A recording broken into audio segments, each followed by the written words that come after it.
Hello friends, welcome back to my channel. কেমন আছো? আশা করি ভালো আছো। আমিও খুব ভালো আছি।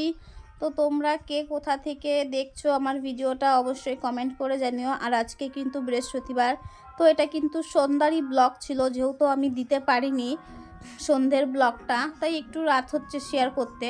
তো তোমরা পুরো ভিডিওটা দেখো, ভিডিওটা স্কিপ করো না। আর এখানে দেখো মা লক্ষ্মীকে আজকে আমি সুন্দর করে সাজিয়েছি।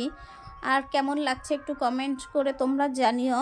আর এটা হচ্ছে এই বছরেরই কার্তিক ঠাকুর, এই বছর ফেলে গেছে।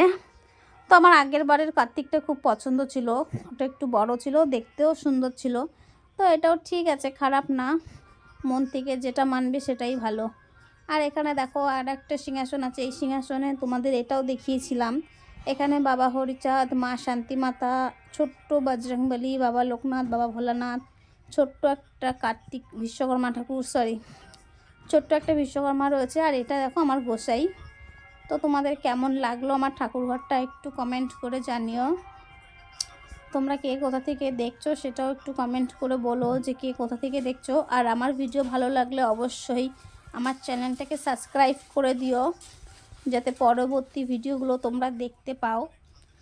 আর দেখো এখানে মাকে কত সুন্দর লাগছে আজকে দেখতে। আর আমার কিন্তু এই ভিডিওটা পুরোটাই ঠাকুরঘরটা নিয়ে হয়েছে। আর এখন দেখো আমি চলে যাব বাইরে। তো তোমাদের ওখানে কেমন ঠান্ডা পড়েছে একটু কমেন্ট করে জানিও। আমাদের এখানে সেরকম একটা ঠান্ডা পড়েনি। আর এখানে দেখো আলু পোড়া হবে, ওই কারণে কিন্তু সব প্রস্তুতি নেওয়া হচ্ছে। এখানে তোমাদের দাদাভাইও আছে, এখানে কিন্তু বাচ্চাদের সাথে আলু পোড়াচ্ছিল।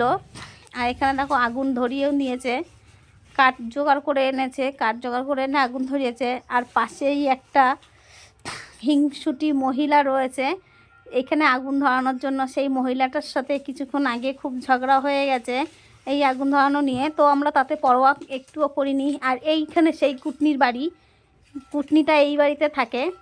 আর এদের জন্য, এই কুটনিটার জন্য কোনো বাচ্চা খেলতে পারে না, খুব ঝামেলা করে, ঝগড়া করে। তো দেখো এরা খুব সুন্দর করে আলু পোড়াটা খাচ্ছে আর খুব আনন্দ করছে। আর এখানে দেখো আলু পোড়াটা হয়ে গেছে। আর এই দেখো আলু পোড়াটা কমপ্লিটলি এরকম হয়েছে, খেতে কিন্তু খুব ভালো লাগে। শীতকালে কিন্তু আলু পোড়া খুব ভালো লাগে। আর এখানে দেখো আমি আলু পোড়া খেয়ে ঝগড়া করে চলে আসলাম ঘরে। ঘরে এসে কিন্তু আমি একটু চাউমিন খেয়ে নিয়েছি, এটা সন্ধেবেলাতে এনে আনা